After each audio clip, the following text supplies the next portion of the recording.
துலாம் லக்னத்துல பிறந்தவங்களுக்கு சுக்கிர பகவான் பத்தி சொன்னீங்க சார். அடுத்த கிரகம் ராஜயோகத்தை தரக்கூடிய கிரகம் இது. துலா லக்னத்தில் பிறந்தவர்களுக்கு ராஜயோகம்னு பொதுவா எடுத்துட்டாலே லக்னாதிபதி 5ஆம் அதிபதி 9ஆம் அதிபதி வந்துருவாங்க. வினை விதைத்தவன் வினை அறுப்பான், திணை விதைத்தவன் திணை அறுப்பான்னு சொல்றாங்க.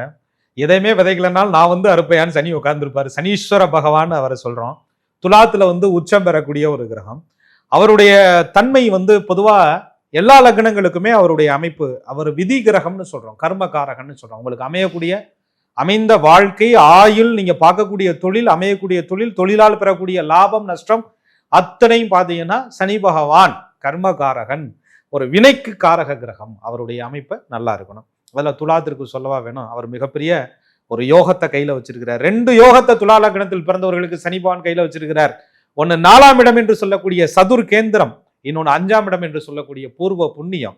அப்ப 4ஆம் இடம்ங்கிற சதுர் கேந்திரம் என்ன, ஒரு நல்ல வீடு இருக்குங்க, வீட்டுல நிம்மதி இருக்குங்க, ஒரு வீடு கட்டக்கூடிய யோகம் இருக்குங்க, வீடு வாங்கக்கூடிய யோகம் இருக்குங்க. அப்படின்னா துலாத்திற்கு சனி பகவான் எங்கேயா இருக்கிறாரு அப்படின்னு பார்ப்போம்.